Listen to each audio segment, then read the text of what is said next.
Welcome to the Reforge Mastering Product Management Program.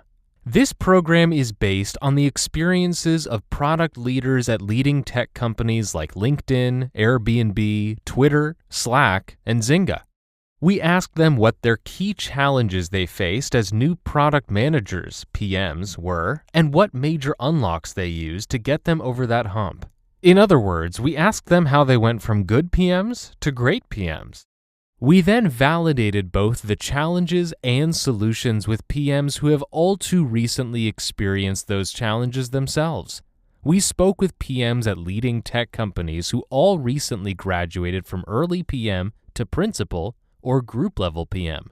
All product managers had consistent patterns in what differentiated great PMs from just good PMs.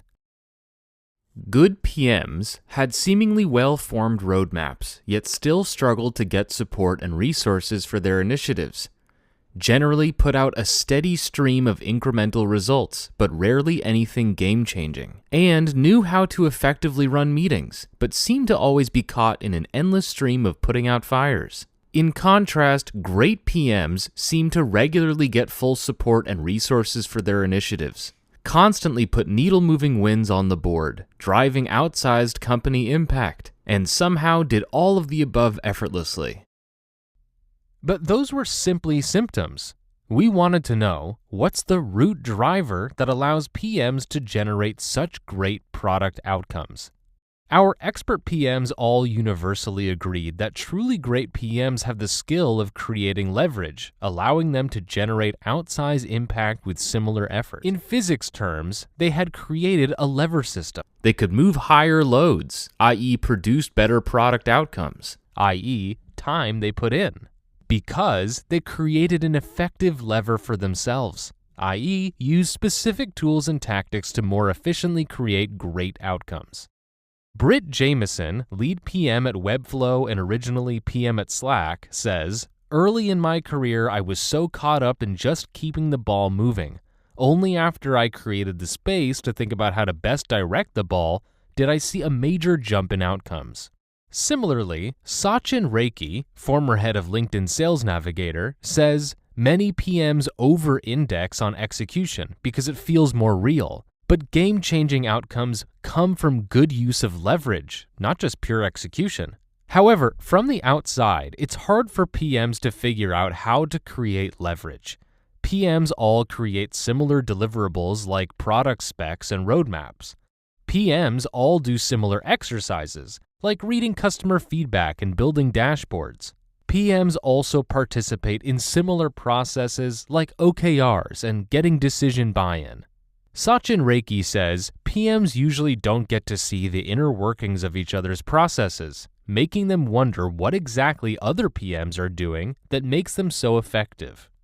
Similarly, Farid Mosavat, former director of product management at Slack, says PMs can find lots of templates for product specs or roadmaps.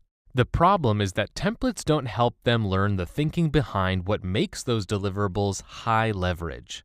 There are 5 major types of leverage that great PMs draw on: needle-moving work, team empowerment, leadership buy-in, product intuition, and focused effort. Let's talk about each of these sources of leverage. Needle-moving work refers to identifying and executing on longer-term initiatives that might not have immediate impact, but create magnitude shifts in product outcomes when they do start to have impact. Many times, PMs are stuck in incrementalism. In other words, they spend the majority of their sprints implementing small, quickly implementable product changes that yield minor improvements. This is because they are mired in an environment that promotes short-term thinking, bi-weekly sprints, OKRs, and constant pressure from leadership to deliver results in a bias towards delivering on short-term, easily quantifiable wins. However, this bias results in a lack of work on longer-term, but ultimately more needle-moving initiatives. Helen Sims, former product lead at Airbnb and current head of product at Reforge, says, "Short-term incremental work is easily doable and might yield small 1 to 3% gains, but you have to balance this with the longer-term work that has the potential to yield double or even triple-digit improvements."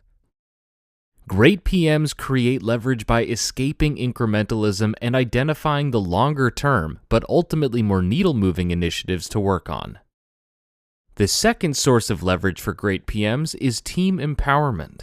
Team empowerment refers to PM's ability to effectively empower the team to make great decisions without them. Oftentimes, PMs are the bottleneck for decision-making. Whether it be bug triaging or tactical design decisions, their team constantly is turning to them to help make a call on tactical details. Great PMs learn how to effectively remove themselves as a bottleneck and instead empower their team to make decisions. This frees up their time to do more strategic thinking and also enables the team to operate more efficiently. Leadership buy-in refers to getting support from key decision makers.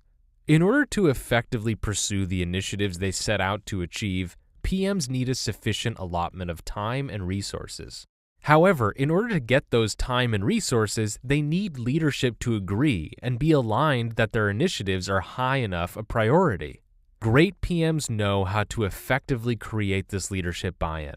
They understand how to adjust their selling style to different leaders and how to effectively socialize their goals in a way that earns them support from the most important decision makers. Product intuition refers to the instinct great PMs develop to make great product decisions, even in the absence of a detailed set of information to work from. There's a misconception that product intuition is an innate skill, that it is something PMs either naturally have or do not. In reality, though, product intuition is a developed skill.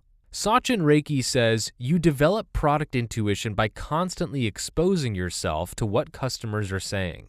Over the course of thousands of data points, you start to instinctively understand what will work and what won't. Focused effort refers to concentrating your team's work on the most important initiatives.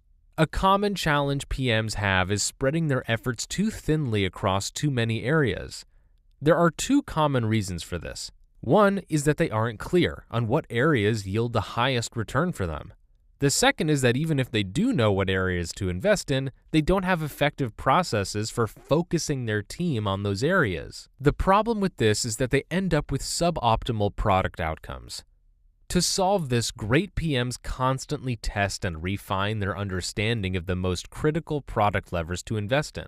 They then structure their execution processes, like OKRs and roadmaps, to focus on improving these levers.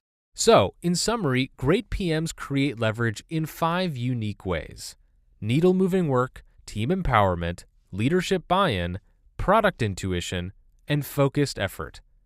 But what exactly are they doing to create these sources of leverage? We'll cover that in our next lesson.